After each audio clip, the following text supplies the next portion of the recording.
নানার বাগান, যেহেতু নানার বাগানে আসলাম, যে ট্রাই করতেছি একটা আম খাবো, তো গাছে না উঠলে তো হচ্ছে না, শরীর তো অনেক ভারী হয়ে গেছে, নিচের দিকে টান দিচ্ছে ভাই। তো হলো না আর কি, চেষ্টা করলাম একটা হাসি দিয়ে অন্য কিছু ট্রাই করতে হবে, যেহেতু ঝড়ের দিনে মামার দেশে আম কুড়াতে সুখ, আম তো খেতেই হবে, নানার বাগান।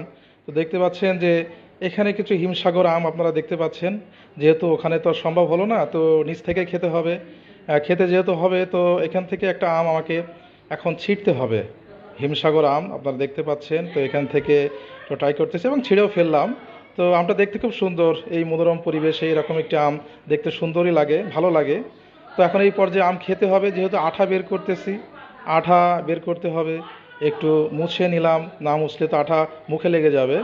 এই পর্যায়ে তো একটা বড় সড়ো কামড় তো দিতে হয়, নানার বাগানে এসেছি, বড় সড়ো একটা কামড় দিলাম এবং বিসমিল্লা বলে খাওয়া শুরু করলাম।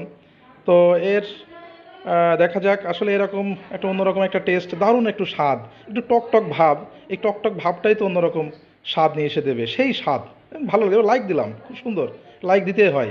তো আরেকটু বড় সড়ো কামড় দিতে হবে, হ্যাঁ ওটাতে হয় নাই, আর একটু বড় সড়ো কামড় দিলাম। তো আম খাচ্ছি, ভালোই লাগছে। নানার বাগান অনেক বড় বাগান, এই বাগান অনেক দিন পরে আসলাম। হুম, তো একটা ভালো কিছু পেলাম, আমের সেই স্বাদ, দারুণ স্বাদ ভাই। এরকম একটা